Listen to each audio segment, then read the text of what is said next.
A really common theme online and in forums and discussions lately amongst therapists is the topic of imposter syndrome.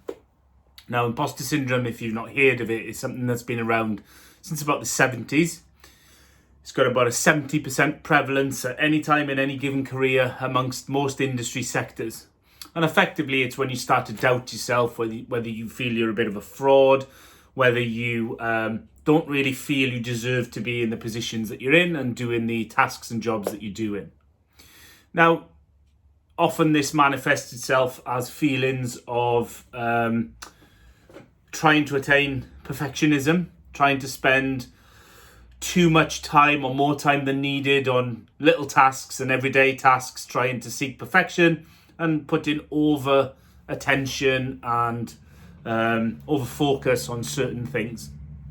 Now, it can also manifest physically as stress, anxiety, feelings of self-doubt, and lots of other ways. Now, right now, it's probably really prevalent in our industry because of COVID. Most of us have had a long period of time off or working in a reduced capacity.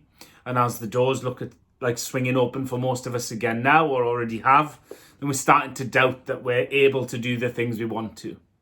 Now, an analogy that we've used with our Sports Injury Fix members, which has resonated well, is to imagine that you were lifted up and dumped on a desert island for 4 months, like we've been effectively in lockdown. And when you return to everyday life, many of the tasks, such as making a meal, driving a car, running your house, all of those simple things that we do with our eyes shut and we have complete confidence in, will often feel awkward and will feel a little bit rusty and will have a little element of skill fade, in fact. And as therapists, it's exactly the same as we look at going back to full-time practice. However, there's some things that you need to really consider is that although you may feel an imposter, and that's quite normal and it's quite okay, then actually there are probably things that you've done over the period of lockdown that have really benefited you as a therapist or as a business. Many of us made some sort of switch across to online work. And whilst doing those virtual clinics and not being in face-to-face situations, most of us have really honed and improved our listening skills, our communication skills, our subjective history taking. Likewise, many people have physically improved their practices.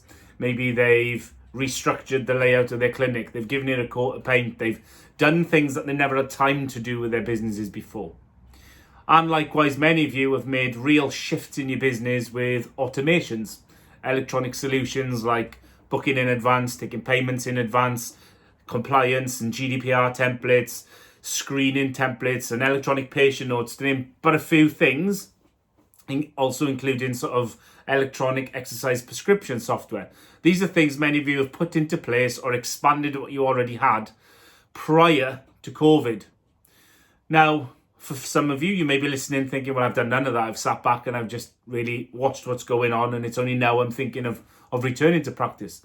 Well, that's not time wasted because there's probably never been an opportunity like it before for you to recharge, reinvigorate yourself, refresh yourself and go back with a new vim, vigor and vitality that we may not have had in the past or not had for a long time.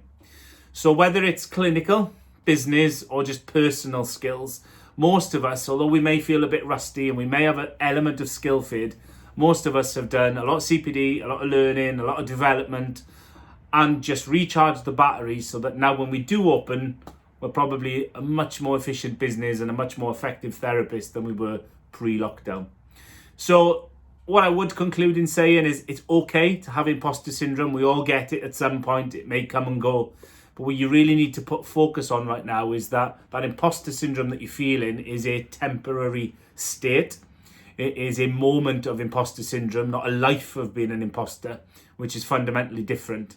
And should this rear its head again in the future, then you can use these times to think of the skills and the strategies you put into place to try and deal with them.